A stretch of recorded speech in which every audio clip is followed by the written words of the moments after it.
Dear viewers, alchemist online में आप लोगों का वेलकम है। मेरी तरफ से सबको अस्सलाम वालेकुम। क्या पहला चैप्टर हमारा कंप्लीट हो चुका है। सारे लेक्चर 10th क्लास की प्लेलिस्ट में मौजूद है, वहाँ से डाउनलोड करें। हर टॉपिक कवर किया गया है आप लोगों के लिए, आपकी सहूलत के लिए। तो सबसे पहले इरिवर्सिबल रिएक्शन को स्टडी करेंगे। इरिवर्सिबल रिएक्शन ऐसे रिएक्शन जो एक ही डायरेक्शन में प्रोसीड करते हैं और कंप्लीट भी होते हैं, कंप्लीशन की तरफ जाते हैं। For example H2 + O2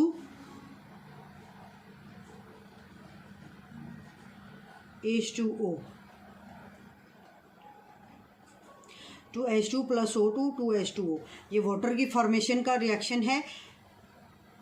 irreversible reaction क्या होते हैं? ऐसे रिएक्शन जो एक ही डायरेक्शन में जाएंगे वो इरिवर्सिबल रिएक्शन होंगे और रिवर्स नहीं आते। फॉर एग्जांपल पानी की फॉर्मेशन जो है H2O2 मिलकर वाटर बनाते हैं, ये एक इरिवर्सिबल रिएक्शन होता है। सिंपल डायरेक्शन में होता है, एक ही सिम जाता है ये रिएक्शन और ये कंप्लीट हो जाता है। इरिवर्सिबल रिएक्शन हो गया। उसके बाद चलते हैं रिवर्सिबल रिएक्शन पर। रिवर्सिबल रिएक्शन ऐसे रिएक्शन जो रिवर्स हो सकें। जैसे आपको पता है फॉरवर्ड जाएं तो आगे होता है, रिवर्स का मतलब पीछे। तो ऐसे रिएक्शन जो दोनों सिमतों में हों, आगे भी जाएं और पीछे भी आएं, उन रिएक्शन को रिवर्सिबल रिएक्शन कहते हैं। फॉर एग्जाम्पल हाइड्रोजन आयोडाइड की फॉर्मेशन एक रिवर्सिबल रिएक्शन है, इसीलिए इसको हम रिवर्सिबल रिएक्शन को हमेशा डबल हेडेड एरो से शो करेंगे। और ये हाइड्रोजन आयोडाइड की एग्जांपल है आपके सामने कि इसकी फॉर्मेशन एक रिवर्सिबल रिएक्शन है। आगे का तीर शो कर रहा है कि ये रिएक्टेंट प्रोडक्ट्स में कन्वर्ट हो रहे हैं, पीछे का तीर शो करता है कि प्रोडक्ट की डीकम्पोजिशन हो रही है और वो कन्वर्ट हो रही है आयोडीन और हाइड्रोजन में, जो कि रिएक्टेंट्स हैं, यानी कि ये रिएक्शन दोनों तरफ चलता है। रिवर्सिबल रिएक्शन में दो रिएक्शंस होते हैं, फॉरवर्ड भी रिवर्स भी। अगर इस रिएक्शन की बात करें तो इसमें फॉरवर्ड रिएक्शन को अलग निकाल के लिखें तो आप इसको इस तरह से लिखेंगे, हाइड्रोजन एंड आयोडीन कंबाइन होकर। अब अलग लिखने इसलिए आप पूरा एरो लिख सकते हैं। हाइड्रोजन आयोडाइड बनाते हैं, ये इस रिएक्शन का फॉरवर्ड रिएक्शन है। हाइड्रोजन आयोडीन जो कि क्या है, रिएक्टेंट्स हैं, ये मिलकर प्रोडक्ट में तब्दील हो जाते हैं, ये फॉरवर्ड रिएक्शन है। इसी रिएक्शन का अब हम रिवर्सिबल देखते हैं। रिवर्सिबल में क्या होता है, प्रोडक्ट बनने के बाद उसकी होती है डीकम्पोजिशन और वो तब्दील हो जाती है रिएक्टेंट्स में, हाइड्रोजन और आयोडीन में, जिससे प्रोडक्ट बनी होती है उसकी तरफ वापस चली जाती है, उसमें टूट जाती है। तो ये रिएक्शन जो कि रिवर्स हो गया है, पीछे को चला गया है, इसीलिए इसको हम बोलते हैं रिवर्सिबल रिएक्शन।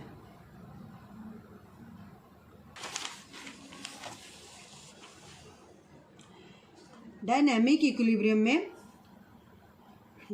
इक्विलिब्रियम का कॉन्सेप्ट हमने पढ़ा था। उसमें हमने देखा कि rate of forward reaction and rate of reverse reaction दोनों कंपेरेबल होते हैं, दोनों बराबर हो रहे होते हैं। जिस रेट से फॉरवर्ड रिएक्शन हो रहा होगा उसी रेट से रिवर्स रिएक्शन हो जाएगा, तो वो पॉइंट हमारा डायनेमिक इक्विलिब्रियम होगा।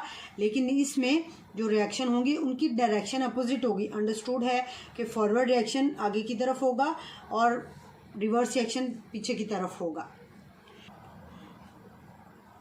इक्विलिब्रियम कांस्टेंट का एक्सप्रेशन ऐसे लिखते हैं कि प्रोडक्ट की कंसंट्रेशंस जो हैं ये डिनोमिनेटर में लिखी जाती हैं और रिएक्टेंट की कंसंट्रेशन हमेशा न्यूमरेटर में लिखी जाएंगी। जो भी आपके पास रिएक्शन होगा उसमें प्रोडक्ट की कंसंट्रेशन हमेशा ऊपर लिखेंगे, रिएक्टेंट की नीचे लिखेंगे।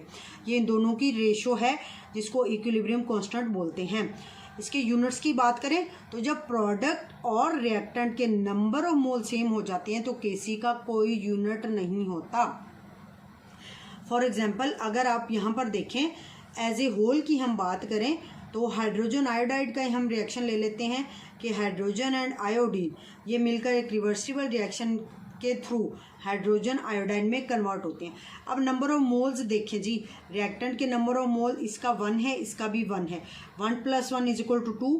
प्रोडक्ट के नंबर ऑफ मोल देखें 2। रिएक्टेंट के as a whole total number of moles 2 हैं, प्रोडक्ट के भी टोटल नंबर ऑफ मोल्स 2 हैं। तो इसका मतलब ये हुआ कि जो हमारा रिएक्टेंट है उनके और प्रोडक्ट के नंबर ऑफ मोल्स इक्वल हैं। इस सूरत में इक्विलिब्रियम कांस्टेंट का कोई यूनिट नहीं होगा। इक्विलिब्रियम कांस्टेंट को हम डायरेक्शन रिएक्शन की प्रिडिक्ट करने के लिए भी यूज़ कर सकते हैं। अगर हमारे पास इक्विलिब्रियम कोशेंट स्मॉल हो,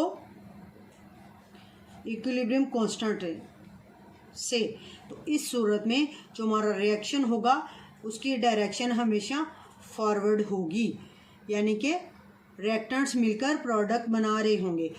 अगर इसे उल्ट सूरत हो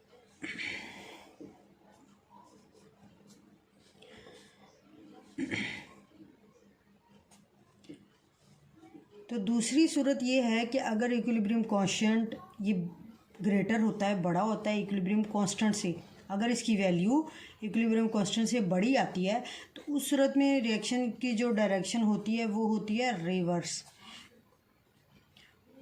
वो रिएक्शन, उसमें प्रोडक्ट्स जो हैं वो वापस रिएक्टेंट्स में कन्वर्ट हो रहे होते हैं, तो उसकी डायरेक्शन रिवर्स हो जाती है।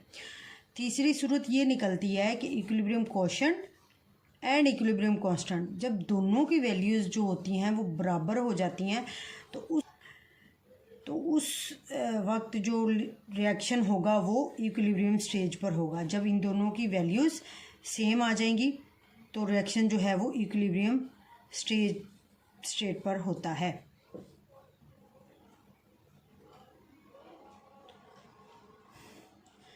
अगला पॉइंट ये हमारा है कि इक्विलिब्रियम कांस्टेंट की वैल्यू हमें एक्सटेंट ऑफ रिएक्शन के बारे में बताती है। मतलब अगर इसकी वैल्यू लार्जर होगी तो हमारा रिएक्शन कंप्लीशन की तरफ जाएगा। अगर इक्विलिब्रियम कांस्टेंट की वैल्यू स्मॉल होगी तो ये शो करेगा कि जो रिएक्शन है उसने अर्लियर स्टेज पर ही, यानी कि स्टार्ट में ही इक्विलिब्रियम अटेन कर लिया है, इक्विलिब्रियम की स्टेट में रिएक्शन आ चुका है। अभी स्टार्टिंग पॉइंट पे रिएक्शन था तो उसने इक्विलिब्रियम हासिल कर लिया है। तीसरा जो पॉइंट है इक्विलिब्रियम कांस्टेंट की वैल्यू जो हमें रिएक्शन के एक्सटेंट के बारे में बताती है। अगर इक्विलिब्रियम कांस्टेंट की वैल्यू मॉडरेट हो, ना ज़्यादा बड़ी हो ना ज़्यादा छोटी हो, तो उस सूरत में जो रिएक्टेंट्स और प्रोडक्ट्स होते हैं उस पॉइंट पर रिएक्टेंट्स और प्रोडक्ट्स की कंसंट्रेशंस जो होती हैं वो कंपेरेबल होती हैं, मींस के वो तकरीबन बराबर होती हैं, उनमें कोई ऐसा चेंज नहीं होता। डियर व्यूवर्स, आज का टॉपिक हमारा यहाँ पे ख़त्म होता है। नेक्स्ट जो हमारा टॉपिक होगा इंशाल्लाह इक्विलिब्रियम कांस्टेंट से रिलेटेड प्रॉब्लम्स का सॉल्यूशन लेकर आऊँगी कि किस तरह से इक्विलिब्रियम से रिलेटेड प्रॉब्लम्स को हम सॉल्व कर सकते हैं। इसके लिए